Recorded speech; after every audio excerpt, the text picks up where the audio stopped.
Hi ಎಲ್ರಿಗೂ ನನ್ನ ಪ್ರೀತಿಯ ನಮಸ್ಕಾರಗಳು. ಇವತ್ತು ನಾನೊಂದು ನಿಜವಾದ ಜೀವನದ ಬಗ್ಗೆ ಕೆಲವು ಮಾತುಗಳನ್ನು ಇಲ್ಲಿ ಹೇಳ್ತೀನಿ. ಇವಾಗ ನೋಡಿ, ನಮ್ಮ ಸುತ್ತಮುತ್ತಲು ಎಷ್ಟೆಷ್ಟು ದೊಡ್ಡ ದೊಡ್ಡ ಸಾಧಕರು, ಅಗರ್ಭ ಶ್ರೀಮಂತರು, ಹಾಗೆ ಇನ್ನು ಕಲಾವಿದರು, ಸಾಹಿತಿಗಳು, ಹಾಗೆ ನಮ್ಮಾಗೆ ಇರುವ ಸಾಮಾನ್ಯ ಮನುಷ್ಯರು, ನಮಗಿಂತ ಕೆಳ ವರ್ಗದಲ್ಲಿರುವಂಥವ್ರು, ಇನ್ನಷ್ಟು ಕೆಳಗಡೆ ಇರುವಂಥವ್ರು ಎಲ್ಲರನ್ನು ತಗೊಂಡಾಗ ಈ ಭೂಮಿಯಲ್ಲಿ ಯಾರಾದರೂ ಸಂಪೂರ್ಣವಾಗಿ ಸುಖವಾಗಿದ್ದಾರೆ ಅಂದರೆ ನೀವು ಖಂಡಿತ ನಂಬ್ತೀರ? ಸಾಧ್ಯನೇ ಇಲ್ಲ. ನೋಡಿ, ಈಗ ಅಂಬಾನಿಯನ್ನೇ ತಗೊಳ್ಳಿ, ಅಂಬಾನಿಯವರು ನೆಮ್ಮದಿಯಾಗಿದ್ದಾರೆ? ಖಂಡಿತ ಸಾಧ್ಯ ಇಲ್ಲ. ಯಾವುದಾದ್ರೂ ಒಂದು ವಿಷಯದಲ್ಲಿ ಅವರಿಗೆ ದುಃಖ ಇದ್ದೇ ಇರುತ್ತೆ. ಕೆಲವರು ದುಃಖವನ್ನು ಮರೆಮಾಚಿ ಸಂತೋಷವಾಗಿರ್ತಾರೆ, ಕೆಲವರು ಸಂತೋಷವಾಗಿರಲಿಕ್ಕೆ ಪ್ರಯತ್ನ ಮಾಡ್ತಾರೆ, ಕೆಲವರಿಗೆ ದುಃಖ ಲೆಕ್ಕಕ್ಕೆ ಇರೋದಿಲ್ಲ. ಹೀಗೆ ಒಬ್ಬೊಬ್ಬ ಮನುಷ್ಯನ ಒಂದೊಂದು ರೀತಿಗಳು ಬೇರೆ ಬೇರೆ ಆಗಿರುತ್ತೆ. ಈಗ ನನ್ನನ್ನೇ ತಗೊಳ್ಳಿ, ಇಲ್ಲಿ ಮುಖ್ಯವಾಗಿ ನನ್ನ ವಿಷಯ ಮಾತಾಡಲಿಕ್ಕೆ ಅಂತ ನಾನು ಬಂದಿರೋದು. ಯಾಕಂದರೆ ಇವಾಗ ಬೇರೆಯವರು ಸಮಾಧಾನವಾಗಿಲ್ಲ ಅಂತ ನಾವು ಅದನ್ನು ನಮಗೆ ಹೋಲಿಸಿ ನಾವು ಸಮಾಧಾನ ಇರಲಿಕ್ಕೆ ಆಗುತ್ತೆ? ಸಮಾಧಾನದಿಂದ ಇರಲಿಕ್ಕೆ ಖಂಡಿತವಾಗಿ ಸಾಧ್ಯ ಇಲ್ಲ. ಈಗ ನನ್ನನ್ನೇ ತಗೊಂಡು ನೋಡಿದಾಗ ನನ್ನ ಒಂದು 13ನೇ ವಯಸ್ಸಿನಿಂದ ನಾನು ಖಂಡಿತವಾಗ್ಲೂ ಅಷ್ಟು ಚಿಕ್ಕ ವಯಸ್ಸಿನಿಂದ ಕಷ್ಟ ತುಂಬ ಪಟ್ಟಿದ್ದೀನಿ. ಅದಕ್ಕೆ ಒಂದು ಲೆಕ್ಕ ಅನ್ನೋದು ಇರೋದಿಲ್ಲ, ಲೆಕ್ಕ ಅನ್ನೋದು ಇಲ್ಲ. ಆದರೆ 13 ವಯಸ್ಸಂದರೆ ಬಹಳ ಚಿಕ್ಕ ವಯಸ್ಸಲ್ವಾ? ಒಂದು 18-20 ಆಗುವಾಗ ನಾವು ಸ್ವಲ್ಪ ಪ್ರಬುದ್ಧರಾಗ್ತೀವಿ. ಜೀವನದಲ್ಲಿ ಏನೇನೋ ಕನಸುಗಳು, ಆಸೆಗಳು ಎಲ್ಲವೂ ಒಂದೊಂದಾಗಿ ನಮಗೆ ಬೆಳ್ಕೊಂಡು ಹೋಗುತ್ತಲ್ವ. ಆದರೆ ಅವತ್ತಿನಿಂದ ನನಗೆ ಗೊತ್ತಿರೋ ಒಂದು 18-20 ವಯಸ್ಸಿನಿಂದ ನಾನು ನಾಳೆಯ ಸುಖಕ್ಕಾಗಿ ಬದುಕಿದವಳು. ಇನ್ನೊತ್ತಲ್ಲ, ನಾಳೆಯ ಸುಖಕ್ಕಾಗಿ ಬದುಕಿದವಳು ಅಲ್ಲ, ನಾಳೆಯ ಸುಖಕ್ಕೆ ಇವತ್ತು ಕಷ್ಟಪಟ್ಟವಳು. ಕಷ್ಟಪಡೋಣ, ನಾಳೆ ಚೆನ್ನಾಗಿರ್ತೀನಿ, ಕಷ್ಟಪಡೋಣ ಚೆನ್ನಾಗಿರ್ತೀನಿ, ಕಷ್ಟಪಡೋಣ ಚೆನ್ನಾಗಿರ್ತೀನಿ ಅಂದರೆ ಖಂಡಿತವಾಗಿ ನೋಡೋರ ಕಣ್ಣಿಗೇನು ನಾನು ಚೆನ್ನಾಗಿ ಇರ್ಬೋದೋ ಏನೋ, ಆದರೆ ನನ್ನ ಒಂದು ಅಂತರಾಳ ಖಂಡಿತವಾಗಿ ನಾನು ಇವತ್ತಿಗೂ ಜೀವನದಲ್ಲಿ ಸಂತೋಷಪಟ್ಟಿಲ್ಲ. ಯಾವುದೇ ರೀತಿಯ ನನ್ನ ಕನಸುಗಳು ಈಡೇರಲಿಲ್ಲ. ಹಾಗೆ ದೊಡ್ಡ ದೊಡ್ಡ ಇರಲಿಲ್ಲ ನನಗೆ. ಸಾಮಾನ್ಯ ಮನುಷ್ಯರಿಗೆ ಏನು ಕನಸಿತ್ತು ಅಷ್ಟು ಮಾತ್ರ ನನಗೆ ಇದ್ದಿದ್ದು. ಆದರೆ ಇದು ಯಾವುದು ಕೂಡ ಖಂಡಿತ ಈಡೇರಲಿಲ್ಲ. ಹಾಗೆ ಈಡೇರಲಿಲ್ಲ ಅನ್ನೋ ದುಃಖನೂ ಇಲ್ಲ. ಅದ್ರ ಜೊತೆ ನನಗೆ ಸಾವಿರಾರು ದುಃಖ, ಅವಮಾನಗಳು, ನೋವು, ಅದು ಎಲ್ಲದರ ಜೊತೆ ನಾನು ಬದುಕಿದೆ. ಒಂದೊಂದು ಸಲ, ಎಷ್ಟೋ ಸಲ ನಾನು ತೀರ್ಮಾನ ಮಾಡಿದೆ, ಈ ಬದುಕನ್ನು ಕೊನೆಗೊಳಿಸುವಂತಂದರೆ ಅದು ಹೇಡಿಗಳ ಲಕ್ಷಣ ಅಲ್ವಾ? ಹೇಡಿಗಳ ಲಕ್ಷಣ ಅದು. ಹಾಗಾಗಿ ಬದುಕನ್ನು ಕೊನೆಗೊಳಿಸೋದು ನಾವು ಅಷ್ಟು ಅಂದರೆ ಉಳಿದವರಿಗೆ ನೋವು ಕೊಡುವಂಥದ್ದು. ಆದರೆ ಬದುಕಬೇಕು, ಬದುಕಿ ನಮ್ಮ ಎಲ್ಲ ಎಷ್ಟು ನಾವು ಕಷ್ಟಪಡ್ತೀವಿ ಅಷ್ಟು ಬಲಿಷ್ಠರಾಗ್ತಾರಂತೆ. ಆದರೆ ಈಗ ನನಗೆ ಯಾಕೋ ನಾಳೆ ಬದುಕು ಅನ್ನೋದರಲ್ಲಿ ಖಂಡಿತವಾಗಿ ನನಗೆ ಒಂದು ಚೂರು ಭರವಸೆ ಅನ್ನೋದಿಲ್ಲ.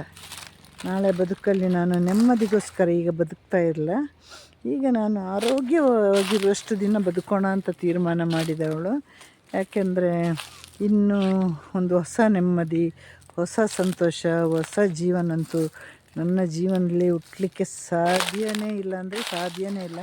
ನನ್ನೊಂದು ಇಡೀ ಜೀವನದಲ್ಲಿ ನಮ್ಮ ಮನೆಯಲ್ಲಿ ಇವಾಗ ನಾವು 6 ಮಕ್ಕಳಲ್ಲಿ 4 ಮಕ್ಕಳಿದ್ರೂ ಆ ಒಂದು 3 ಮಕ್ಕಳು, ಇಬ್ಬರು ಚಿಕ್ಕದಿರುವಾಗಲೇ ತೀರಿ ಹೋದ್ರೂ 3 ಮಕ್ಕಳು ಬೇರೆ, ನಾನೊಂದು ರೀತಿ ಬೇರೆ. ನಾನು ಈ ತಲೆ ತಗ್ಗಿಸೋದ್ರಲ್ಲಿ ಬಹಳ ಫೇಮಸ್.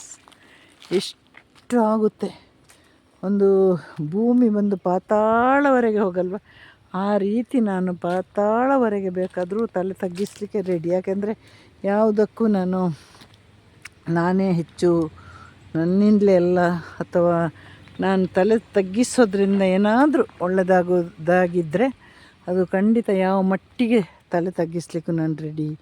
ಹಾಗಾಗಿ ಇವಾಗ ನನ್ನ ಜೀವನ ಹೇಗೆ ಅಂದರೆ ನಾಳೆಯ ಸುಖವನ್ನೇ ಮರೆತು ಬದುಕೋಳು. ಈಗ ಇಷ್ಟು ದೂರ ಬಂದೆ ಅಲ್ವ, ನಾಳೆ ನಾಳೆ ನಾಳೆ ನಾಳೆ ನೆಮ್ಮದಿ ಇರ್ಬೋದು, ನಾಳೆ ಸುಖ ಇರ್ಬೋದು, ನಾಳೆ ಹಾಗಿರ್ಬೋದು, ಹೀಗಿರ್ಬೋದು.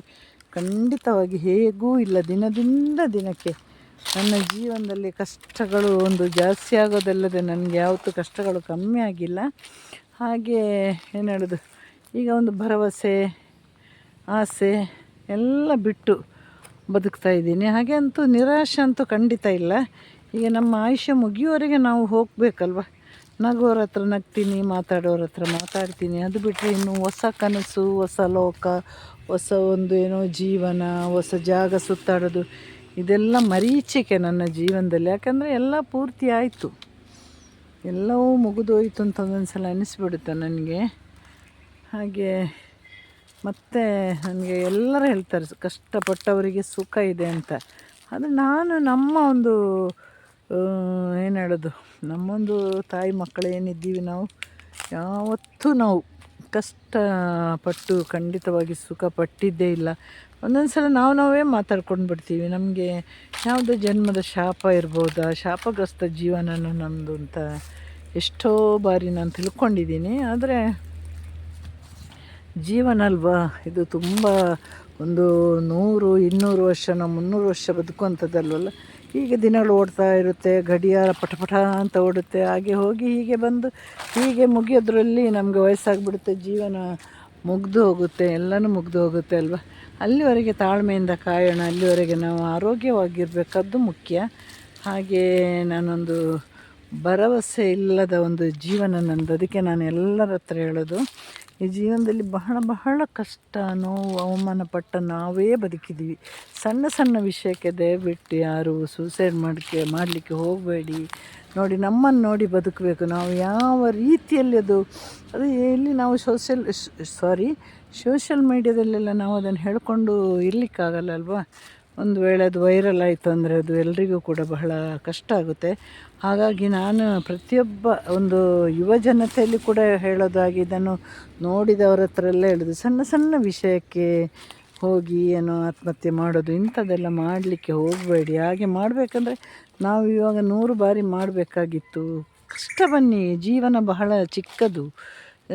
ಬದುಕಿನ ಕೊನೆಯವರೆಗೆ ಕಷ್ಟ ಅಂದರೆ ಕಷ್ಟ ಅನುಭವಿಸಿ ಹೋಗೋಣ. ಹಾಗಂತ ತಿನ್ನೋದ್ರಲ್ಲೋ, ಬಟ್ಟೆ ಹಾಕೋದ್ರಲ್ಲೋ ಅಥವಾ ಇನ್ಯಾವುದ್ರಲ್ಲೋ ಕಷ್ಟ ಅಲ್ಲ. ಒಂದು ಮನಸ್ಸಿಗೆ ನೆಮ್ಮದಿಲ್ಲ ಅಂದಮೇಲೆ ಅದಕ್ಕಿಂತ ದೊಡ್ಡ ಕಷ್ಟ ಈ ಜೀವನದಲ್ಲಿ ಇನ್ನು ಯಾವುದು ಕೂಡ ಇಲ್ಲ. ನಮಗೆ ದಿನಕ್ಕೆ ಒಂದು ಹೊತ್ತು ಒಂದು ಹಿಡಿ ಅನ್ನ ಸಿಕ್ಕಿದ್ರೂ ನಾವು ಖುಷಿಯಾಗಿರ್ಬೋದು.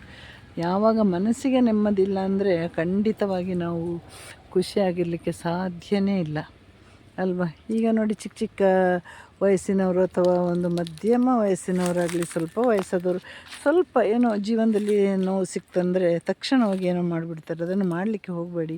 ನಾಳೆ ಸುಖಕ್ಕಾಗಿಯೂ ಕೂಡ ಬದುಕಬೇಡಿ. ಯಾಕಂದರೆ ನಾಳೆ ಸುಖ ಸಿಗೋದು ಕೆಲವರಿಗೆ ಅದು ಮರೀಚಿಕೆ. ಆದರೆ ನಿಮಗಾಗಿ ಬದುಕಿ, ನಮಗಾಗಿ ಬದುಕೋಣ.